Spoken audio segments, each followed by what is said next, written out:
Welcome to part 2 of this 10-part series. Is mixed model line design a good fit? So there are two areas that the mixed model methodology needs to fit.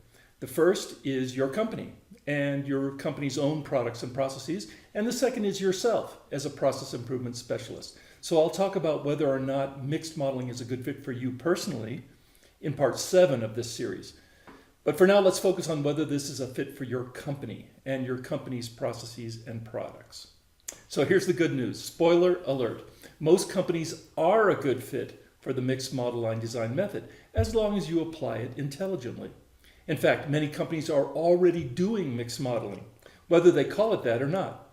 So here are the main criteria that you'll want to assess in your company. If you have a group of products and you're trying to figure out whether or not they're good candidates to mix on the same production line, here are some of the main points you'll need to assess. Point 1, commonality of process.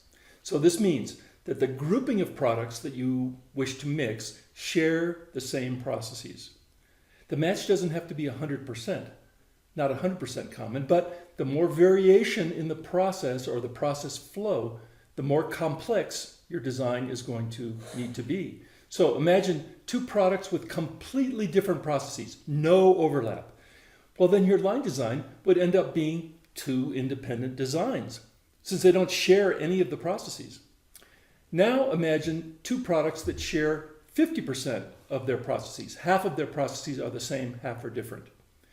The workflow would come together in some processes and then diverge in others. It's kind of like a railroad that would share some of the track with another railroad. So the signaling system would need to be very carefully managed to avoid a train crash. The message is this: the more variation in processes, the harder it will be to design and manage a smooth workflow or a value stream or production line. Our rule of thumb is 80% common processes, but this is not a hard rule. You'll need to apply your own product and process knowledge to figure out if this makes sense or not. Maybe 80% is too much or too little. Point number 2 is commonality of work content time. So even if you share a high percentage of common processes, that's not enough. You need to also keep your work content time, that's the standard times, within a reasonable range if you want to have good workflow. So too much variation from one model to another in time will result in one of two things. Either the downstream worker will not be able to move a finished product out of his or her station because the next station is full, it's taking longer, or the downstream worker will be waiting because the previous station, the one upstream, is still busy.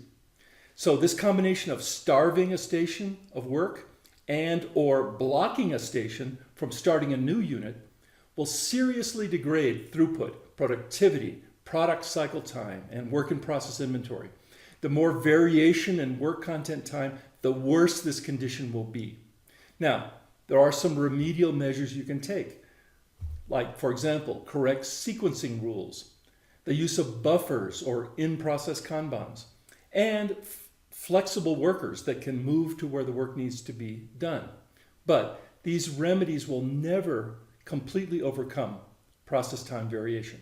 So our rule of thumb is keep the work content time within plus or minus a 30% range as a rule of thumb. And point number 3 is commonality of materials. So not sharing common materials does not need to be a total showstopper, but the more unique each product's material is, the more challenging it's going to be to deliver that material. So a material Kanban system is ideally suited to an environment where a high percentage of the material is shared. That means used on more than one product. But as the different types of material proliferate, the ability to store all of them at the points of use becomes hard. You just don't have the physical space. And you'll need to revert to kitting and sequential delivery methods of material. Now that will work, but this will also drive up material handling costs. So good mixed model product family definition based on commonality of process, commonality of work content time, and commonality of materials is a great start on the road to designing a high-performing value stream or production line. Now, there's more to consider, and I'll discuss other important requirements in the next video.